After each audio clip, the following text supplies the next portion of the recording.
자, 어제는 시장이 조금 회복을 해주는가 싶었는데 오늘장 다시 2,000개 가까운 종목들이 파란불을 켜고 있습니다. 자, 요즘같이 변동성 큰 장 혼자 고민하지 마시고 주챔수의 도움 받아보시면 좋을 것 같은데요. 먼저 전화로 자세하게 상담받고 싶은 분들은 02-3772-0269번으로 지금 바로 전화 주셔서 상담 받아보시고요. 또 전화가 조금 힘드신 분들은 유튜브에서 댓글로 달아주시면 되겠습니다. 저희가 방송 중반과 끝 두 차례에 걸쳐서 댓글들도 스피드 상담 도와드리고 있으니까요. 오늘도 전화와 댓글로 많은 연락 부탁드리겠습니다. 자, 그럼 이제 오늘 함께할 전문가님과 인사를 나눠보도록 하겠습니다. 오늘은 김도호 전문가님과 함께하겠습니다. 전문가님 안녕하세요. 네, 안녕하세요. 네, 어제 미국 시장이 워낙에 안 좋아서 오늘 우리 장도 좀 하락할 것으로 예상이 됐었는데 장중에는 좀 낙폭 조금 완화할 수 있을까요? 어떻게 보시나요? 저는 일단 기간적으로 좀 더 빠질 것 같다라고 생각을 하고요. 근데 네. 이게 뭐 시장이 빠진다라고 해서 뭐 저 밑으로 떨어진다라는 생각을 많이 하실 수 있는데 이 주식이라는 거 원래 오르고 내린다라고 제가 늘 강조를 드리는 측면이 많이 있습니다. 그게 원래 현상이고요. 주식 투자라는 게 꼭 올라가는데 수익을 내는 관점만 생각하다 보면 내려올 때 대처가 안 된다라는 부분들이 있는데요.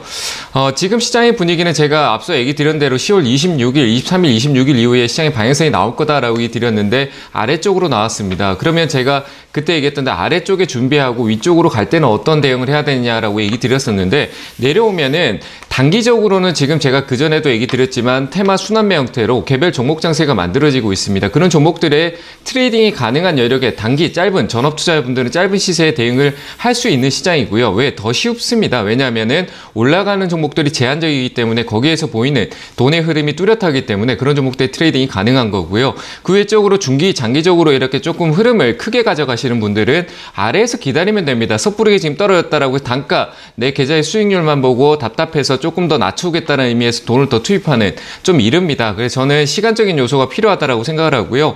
현재 관점에서는 코스닥보다 코스피의 낙폭이 커질 가능성이 좀 있다라고 판단이 되고요. 그러니까 어제 시장을 조금 되돌아보면은 어제 코스닥이 강했다라고 생각을 하는데 코스닥이 강했다라고 보는 게 아니라 코스피, 코스닥을 합쳐서 우리나라 시장 전반적인 통으로 봤었을 때 중형주, 우량 기업들 붐의 중형주 쪽의 흐름이 이 시장을 끌어올렸다, 시장에 방향성을 준다라고 보시는 게 맞을 것 같습니다. 외국인 수급이 어제 들어오고 코스닥이 상승했을 때 외국인 수급이 들어오면서 올라왔던 그 측면에 중심에 있었던 게 우량 기업부였습니다. 말 그대로 우량 기업부의 중형주의 쪽에 있는 우량 기업부들을 좀 많이 살펴야 될 시기고요. 내려가도 역시 올라올 때 힘을 보여주는 건 그쪽이다. 그래서 안전한 쪽은 그쪽이고요. 트레이딩 전략 쪽으로 보신다라고 했을 때는 이슈를 보셔야 됩니다. 말 그대로 지금 이 시장에 이슈가 많이 있는 단발성이 아니라 테마성이라든지 시장에 꾸준한 이슈가 계속 나오고 있는데 그런 이슈가 시세적으로 반영이 되지 않는다는 것은 누적돼서 축적돼서 나중에 발휘될 가능성이 있다. 왜? 지금 시장은 대외적인 악재 분위기로 빠지고 있는 거기 때문에 유럽 경제, 코로나 봉쇄 그리고 미국의 대선 불확실성에 대한 부분들, 불확실성이 아니라 추가 부양책이 대선 이후로 서로가 경쟁을 가져가면서 대선 이후로 잡아놨기 때문에 그런 부분들 시간적인 요소로 인해서 실망 매물과 그리고 지친 그리고 반대 매매 물량, 국내 같은 경우 반대 매매 물량에 대한 시간적으로 감당할 수 없는 매물들이 나타나고 있고요. 그걸 메이저 수급들은 아래에서 기다리고 있습니다. 그래서 지금 개인 투자자분들이 여기서 판다라는 개념이 아니라 살 준비를 하고 있어야 되고 아래에 내려왔을 때 전략적으로 어떤 대응을 해야 되냐가 중요하다라고 생각을 하고요. 일단 코스피 같은 경우는 제가 이전에 얘기 드렸지만 2145, 2200포인트 부분에서는 기관 물량이 대기 중일 거라고 생각을 합니다. 말 그대로 기관이 지금 들어오고 있지 않는 이유는 현재 관점에서 지금 시세적으로 위쪽에 차익낸 구간이 얼마 되지 않았기 때문에 그리고 그 물량과 새로 대기 자금은 다르다라고 판단하는 게 맞고요. 그래서 2200포인트대 부분에 내려왔었을 때 어떤 방향성이 나올 거다. 그리고 제가 이전에 얘기 드렸던 시장을 끌어올렸던 주인, 메이저 외국인들이 끌어올렸던 자리가 7월 코스피 지수로는 7월 28일이다. 라고 얘기 드렸는데 그 포인트가 2230포인트입니다. 근데 아직 많이 떠 있죠. 그들이 올리기 시작했던 구간에서 우리가 본다라는 관점으로 본다라면 아직 멀었습니다. 그래서 코스피 좀 중장기적으로 보시는 분들은 지금 이 시간에 막 시장이 흔들리고 있다라는 거에 시선을 두는 게 아니라 일어나지 않는 일을 자꾸 예측할 필요가 없습니다. 일어나지 않은 일, 일어날 수 있는 일에 대해서 대비를 하고 기다리는 게 맞다라고 생각했었을 때 일어나지 않은 일이지만 일어날 수 있는 일은 2230포인트까지 내려올 수 있다는 관점 입니다. 그래서 이 자리에서 기다리자라는 측면을 드리고요.